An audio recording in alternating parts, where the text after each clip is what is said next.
Hello everyone. Hi Catherine. Hi everybody. Hello, welcome. So, welcome to day 3 of my November favorites. I feel like I need to be back here. Can you guys hear me okay? Oh my goodness, technology is fun. So, day 3, November favorites, things that I'm thankful for, loving, all that kind of stuff. Today, you see what's behind me?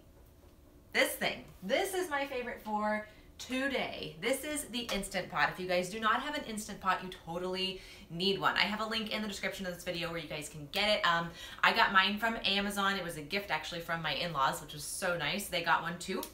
And my brother-in-law was actually the first person to introduce me to the Instantpot, and it is like the thing in the paleo blogosphere. It is a really cool electric pressure cooker, and they have lots of different sizes. This particular one is a 6-quart, and it's big enough for what we need here in our family. So hello, Scott.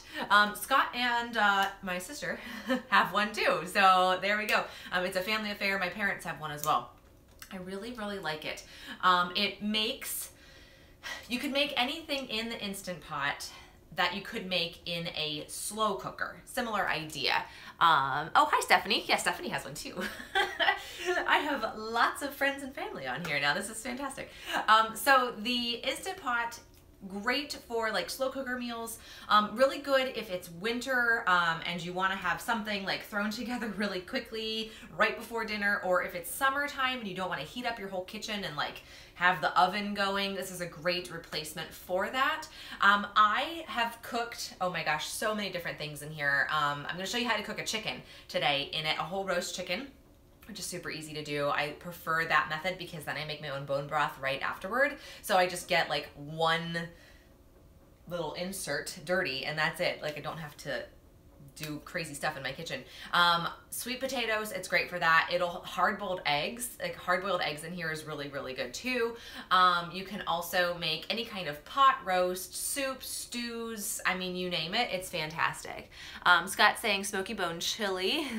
Yes, okay, need to try that. So yeah, every single thing that you could possibly make in your stove or in your oven, you can make in an Instantpot. And there's so many blogs and resources and Pinterest like pins and everything that you guys can see that have amazing recipes. So nice. I love it. Hello, Christina. So yeah, Instantpot, we're gonna make some chicken. So I already have the chicken in here because I'm kind of anal about raw meat and like whatever. My family that's watching right now will attest to that. Hi Carla, how are you? I haven't talked to you in a long time. So I've got the chicken in here. I'm gonna move this sort of so you guys can see. I miss my old I like being able to edit, and this is kind of strange. It is a slow cooker and a quick cooker in one. You know what? You can actually use this as a slow cooker too if you want to. So you don't actually need to have a slow cooker and an Instant Pot. You can just like have one of them. It's fantastic. All right, so I've got the chicken in. You see that right there. All right, so I'll put you guys down. My head's gonna be like kind of cut off here. I'll try to like squat so you guys can see me. So what you need to do with the Instantpot, the thing that's a little bit different about this versus a slow cooker is that you need to have some water in there or it won't come to pressure. So you have to have at least a cup of water pretty much with whatever it is you're making in here. The only exception to that would be something that's naturally watery. So I make applesauce in here in 3 minutes. Yeah, that's right. So it takes me longer to chop up the apples than it does to actually make the applesauce. So I put all my apples in, as many as I can stuff in here, right? I like quarter them, peel them, quarter them, put them in there, dash of cinnamon, and like a quarter of a cup of water because as the moisture is pulled from the apples, that kind of replaces the rest of the moisture. So you wouldn't have to put the whole, moisture amount, the whole cup of water in there. And 3 minutes flat, you got applesauce. It's so good. So I've got my chicken in here. So what I'm gonna do is I'm actually gonna flavor it up, and I'll show you guys what I'm flavoring it with. I've actually got 4 things that I'm gonna flavor it with. Okay, so I've got salt. This is my favorite salt of all time. This is the Redmond sea salt. Super good. It's from Utah. Real salt. It's not sea salt. It's Utah salt. So I have this. And then I've got some olive oil. So this is just from Whole Foods, the Mediterranean, what do they say? Mediterranean blend. It's from Spain and Italy, I think. Yeah, this one is. So I have that organic olive oil. And then I have 2 essential oils actually that I'm going to use in this. I've got Jade Lemon Vitality and I've got Sage Vitality, and it's going to taste delicious together. It's so, so good.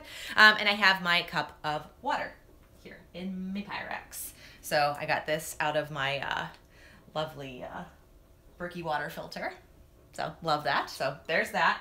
And then all I'm going to do is I'm just going to do a dash of the olive oil. And I do that mostly because of the essential oils.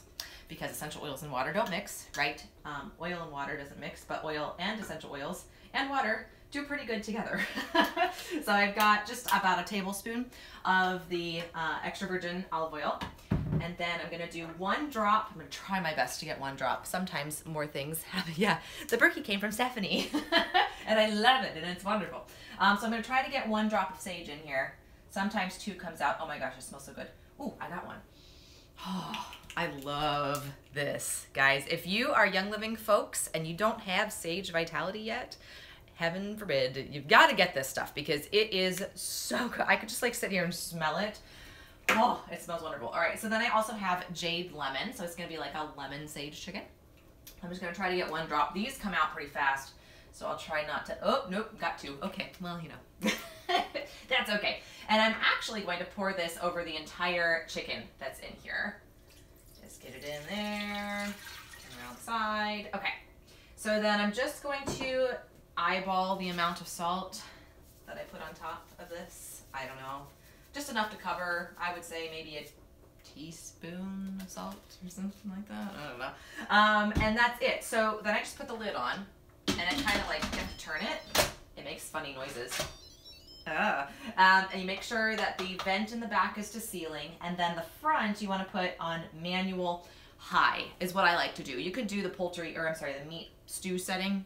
It's still manual high. I don't think it's any different. But I just do manual, and I'm actually going to do, because I'm crazy about my chicken, I sometimes do 30 minutes, but I'm going to do 40 minutes today because this was a really large size chicken that I had in there. Oops. So I'm going to do 40. The thing about the Instant Pot, and this is going to beep at me in a second. It'll beep like 10 times. Let me scoot over this way so you guys can hopefully hear me okay. Can you hear me okay? I feel like I'm in a shadow. Am I in a shadow? That's a little better. Okay, so with the Instant Pot, you don't really have a risk of necessarily overcooking things just because of the liquid that's in there. It makes everything so tender and fall off the bone and all that. It's kind of like a slow cooker where you can just leave it all day, right? And it won't get super dry if there's enough water in there.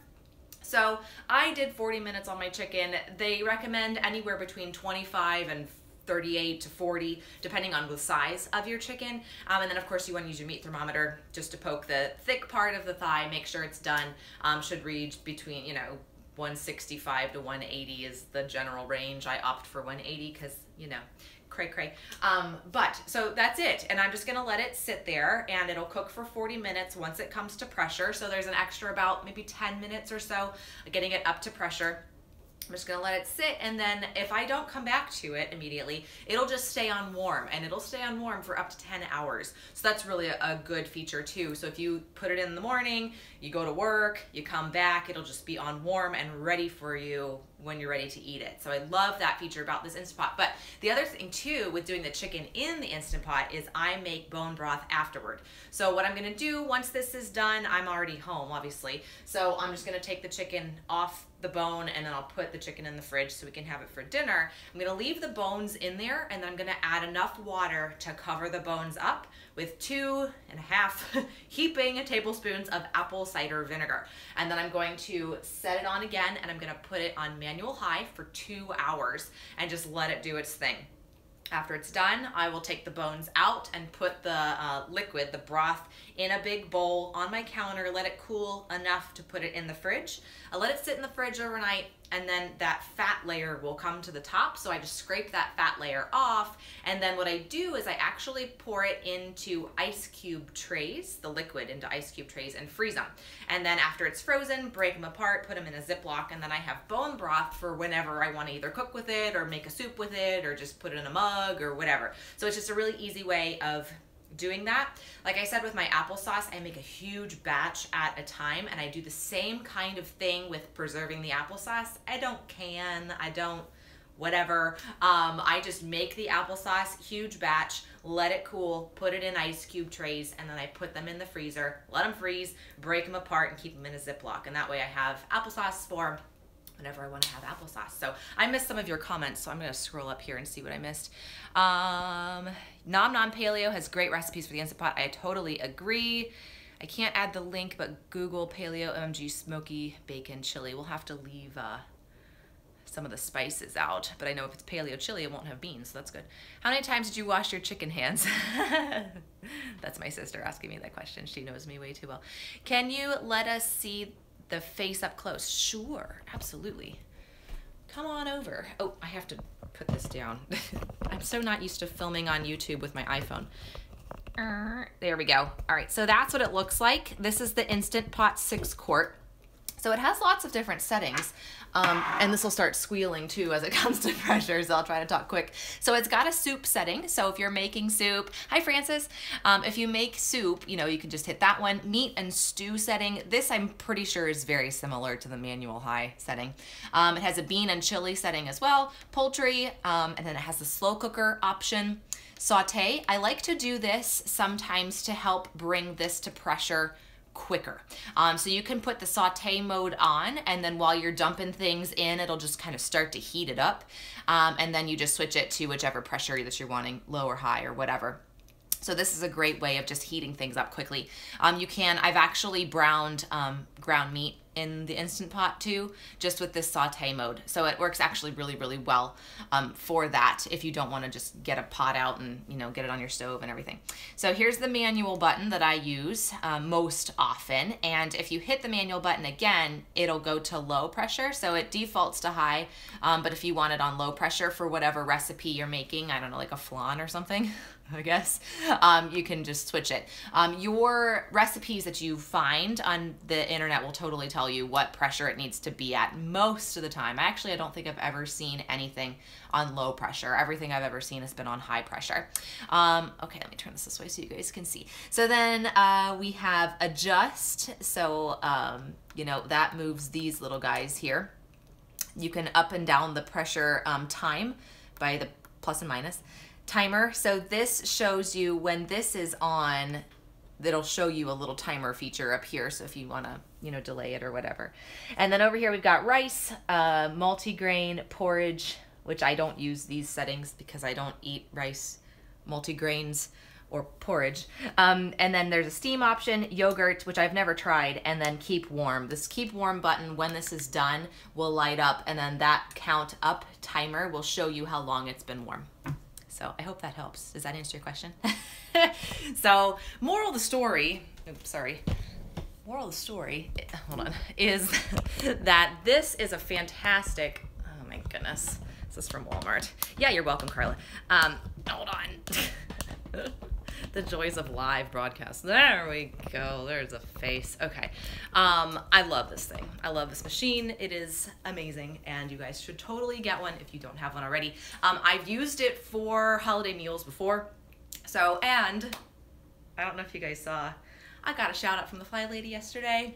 Just saying, I was so excited. I like screamed. I was watching her live broadcast on Facebook yesterday, and she started talking about a girl she saw on YouTube that was talking about getting an ocular migraine during the holidays. That was me. Oh, I couldn't handle it. Yes, Carla, you should totally get one. So anyway, great for holiday meals. I ended up switching over to doing mostly like crock pot / Instant Pot meals for the holidays because it's literally you dump things in and then you just turn it on. There's nothing fancy about it. It's just really, really cool.